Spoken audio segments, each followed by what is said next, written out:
वादी सून में खौफनाक ट्रैफिक हादसा, ब्रेक फेल होने से बस खाई में गिर गई। 13 अफराद जाँ बहक, मुतादिद जख्मी हो गए। जाँ बहक और जख्मियों में खवातीन और बच्चे भी शामिल। रेस्क्यू के मुताबिक बस बनू से वादी सून आ रही थी, पंजपीर के मकाम पर खाई में जा गिरी। जख्मियों को THQ नौशहरा मुंतकिल कर दिया गया।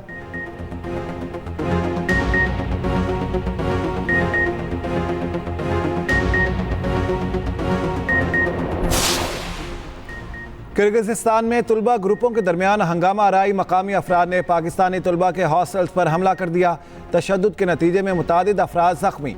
हमलों के बाद पाकिस्तानी तुलबा खौफजदा।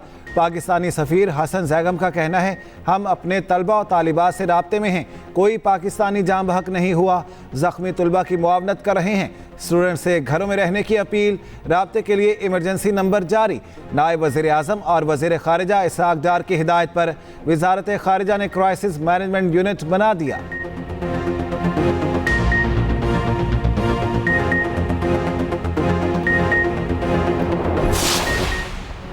किर्गिज सफारत खाने के चार्ज अफेयर्स की डिमाश के लिए दफ्तर ख़ारिजा तलबी। डायरेक्टर जनरल दफ्तर ख़ारिजा ने पाकिस्तानी तलबा पर तशद्दुद की रिपोर्ट्स पर पाकिस्तान की गहरी तशवीश से आगाह किया। दफ्तर ख़ारिजा ने कहा, किर्गिज हुकूमत पाकिस्तानी तलबा का तहफ़्फ़ुज़ यकीनी बनाने के लिए हर मुमकिन इक़दामात करे। हुकूमत पाकिस्तान दुनिया भर में हम वतनों के तहफ़्फ़ुज़ और सलामती के मामले को संजीदगी से लेती है। हम वतनों की फ़लाह बहबूद यकीनी बनाने के लिए तमाम ज़रूरी इक़दामात करेंगे।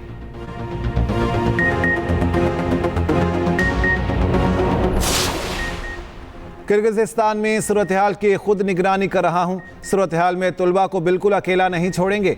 हुकूमत किर्गिज़स्तान के हुकाम से राब्ते में है। वज़ीर आज़म का पाकिस्तानी सफ़ीर को टेलीफोन। ताज़ा तरीन सूरत हाल मालूम की। सफ़ीर को पाकिस्तानी शहरियों की हर मुमकिन मदद की हिदायत। खुद हॉस्टल्स का दौरा करके तुलबा से मुलाकात का हुक्म। कहा, तुलबा के वालिदैन के साथ मुसलसल राब्ते में रहने की ताकीद। कहा, जो ज़ख्मी तुलबा पाकिस्तान वापस आना चाहते हैं उनकी वापसी का इंतज़ाम किया जाए। वापसी के अखराजात हुकूमत पाकिस्तान बर्दाश्त करेगी।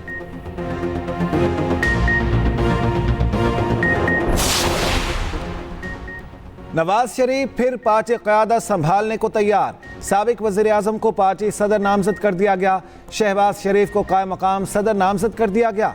लाहौर के मॉडल टाउन में मुस्लिम लीग नून की सेंट्रल वर्किंग कमेटी का इजलास। नवाज शरीफ, शहबाज शरीफ, मरियम नवाज और दीगर रहनुमाओं की इजलास में शिरकत।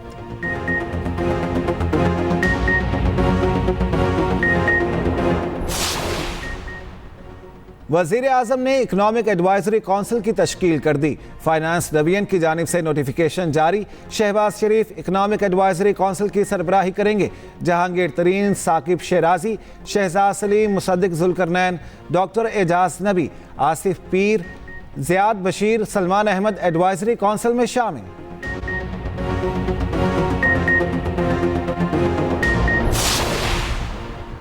वज़ीर आला खैबर पख्तूनख्वा हवाई फायरिंग कर रहे, करना कुछ भी नहीं। रहनुमा नून लीग राना सनाउल्लाह ने अली अमीन गंडापुर को लफ्जी रिमांड पर ले लिया। कहा, वज़ीर आला KP 30 मार खान बन रहे हैं। KP हुकूमत वही करेगी जो विफाक कहेगा।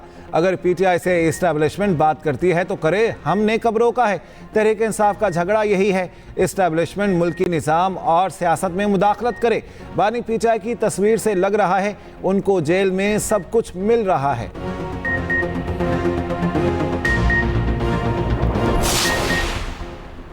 फॉर्म 47 और 45 की लड़ाई मुल्क के लिए तबाहकुन है। साबिक वफाकी वजीर शेख रशीद ने खदशात जाहिर कर दिए। मीडिया से गुफ्तगू में कहा, हुकूमत के रिंग पिस्टन बैठ चुके। मुल्क में खाना जंगी का माहौल है। अवाम का जीना मुहाल कर दिया गया।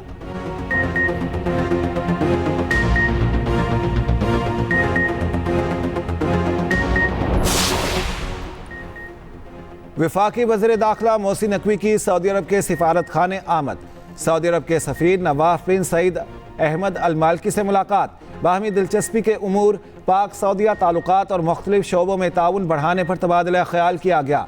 सऊदी अरब के वलीअहद शहजादा मोहम्मद बिन सलमान के दौरा पाकिस्तान के हवाले से भी गुफ्तगू की गई।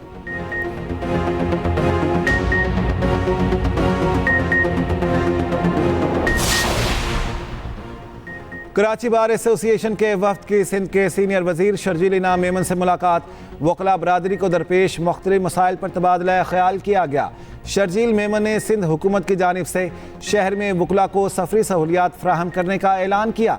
शर्जील मेमन ने कहा, वकला की सहूलत के लिए कबूतर चौक से लेकर सिटी कोर्ट्स तक शटल सर्विस शुरू की जाएगी।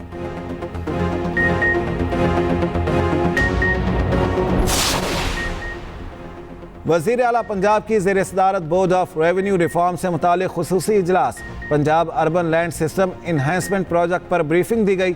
मरियम नवाज की डिजिटलाइजेशन के लिए ज़रूरी इक़दामात की हिदायत। मुतल्लिका महकमों के इश्तराककार को यकीनी बनाने का हुक्म। पंजाब के तमाम मोज़ाजात की मिल्कियत की बुनियाद पर डिजिटलाइज किया जाएगा। पार्टीशन ऑफ लैंड और पार्सल डॉक्यूमेंट के जरिए रेवेन्यू सिस्टम को शफाफ बनाया जाएगा।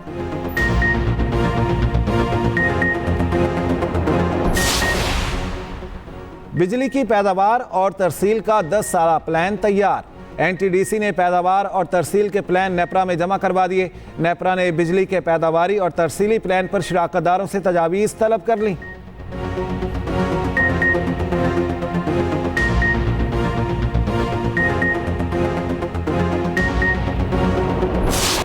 सूरज आग बरसाने लगा। मुल्क भर में शदीद गर्मी।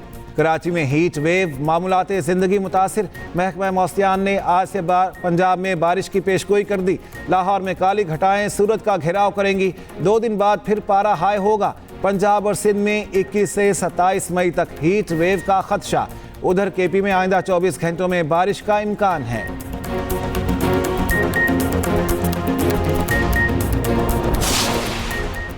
और शाहजेब खान का शानदार एहसास। एशियन ताइक्वांडो चैंपियनशिप की तारीख में पहली बार पाकिस्तान के लिए पहला सिल्वर मेडल जीत लिया।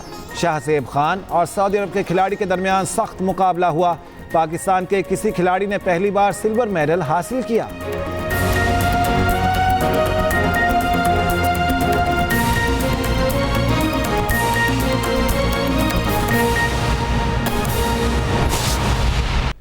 नवाज शरीफ फिर पार्टी क़यादत संभालने को तैयार। साबिक वज़ीर आज़म नवाज शरीफ को पार्टी सदर नामजद कर दिया गया। शहबाज शरीफ को कायम मकाम सदर नामजद कर दिया गया है। लाहौर के मॉडल टाउन में मुस्लिम लीग नून की सेंट्रल वर्किंग कमेटी का इजलास। नवाज शरीफ, शहबाज शरीफ, मरियम नवाज और दीगर रहनुमाओं की इजलास में शिरकत। इसी बारे में मजीद बात कर लेते हैं। नदीम चौधरी हमारे साथ हैं। जी नदीम चौधरी, बताइएगा इजलास में क्या हुआ, क्या फैसले किए गए? जी, तकरीबन 11:30 बजे पाकिस्तान मुस्लिम लीग नून की सेंट्रल वर्किंग कमेटी का इजलास शुरू हुआ था, जो कि तकरीबन 1:15 बजे खत्म हुआ। 2.25 घंटे के करीब ये इजलास जारी रहा। इस इजलास में पाकिस्तान मुस्लिम लीग नून के कायद और साबिक वज़ीर आज़म मोहम्मद नवाज शरीफ को दोबारा से पार्टी सदर नामजद कर दिया गया है। लेकिन उससे पहले आर्जी तौर के ऊपर जो मौजूदा सदर और जिन्होंने अभी हाल ही में इस्तीफा दिया, मौजूदा वज़ीर आज़म शहबाज शरीफ को कायम मकाम सदर पार्टी की जानिब से नामजद किया गया। आज जब इजलास शुरू हुआ तो सेंट्रल वर्किंग कमेटी के न सिर्फ पूरे चारों सूबों से बल्कि आज़ाद कश्मीर और गिलगित बल्तिस्तान से ताल्लुक़ रखने वाले तमाम के तमाम 109 से ज़्यादा जो अराकीन हैं सेंट्रल वर्किंग कमेटी के, वो इस इजलास में शरीक थे। नुमाया जो हैं उनमें शहबाज शरीफ, नवाज शरीफ, मरियम नवाज, इसहाक डार, वफाकी और सूबाई कमीना के जो अराकीन हैं वो भी इस इजलास में शरीक हुए थे।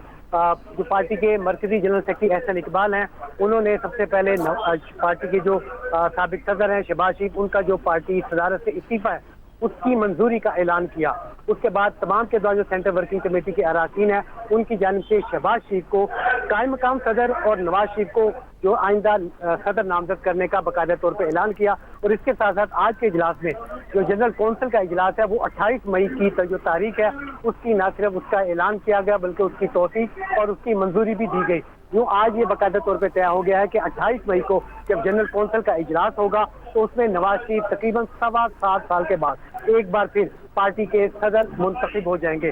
पार्टी को जो सदर मुंतखब होने का जो प्रोसेस है उसके लिए चीफ इलेक्शन कमिश्नर के लिए राना सनाउल्लाह का नाम तजवीज़ किया गया है, जो कि इस हवाले से आने वाले दिनों में इस सदारत के लिए इलेक्शन शेड्यूल का बाकायदा तौर पर ऐलान करेंगे, जिनमें नवाज शरीफ के जो कागजात नामजदगी हैं वो जमा करवाए जाएंगे और उनकी ना सिर्फ नाम की तायद की जाएगी, तौसीक की जाएगी। तो इसके बाद नवाज शरीफ का जो बाकायदा तौर के ऊपर इलेक्शन है वो 28 मई को किया जाएगा। अगर नवाज शरीफ के मुकाबले में कोई और कोई भी नामजद रहनुमा सदर के मुकाबले के लिए आया तो बाकायदा तौर पर मुकाबला होगा, लेकिन अगर कोई भी अहम शख्सियत सदर के मुकाबले के लिए नवाज शरीफ के मुकाबले पे उन्होंने अपने कागजात नामजदगी जमा ना करवाए तो तवक्को ये की जा रही है कि 28 मई को यौम तकबीर के मौका पर मुस्लिम लीग नून की जनरल कौंसल सही। नवाज शरीफ को बिला मुकाबला आइंदा पार्टी के जो सदर है वो मुंतखब कर लेगी। आइंदा पार्टी का सदर नवाज शरीफ को मुंतखब किया जाएगा 28 मई को। बहुत शुक्रिया नदीम चौधरी इस बारे में अपडेट करने के लिए आपका।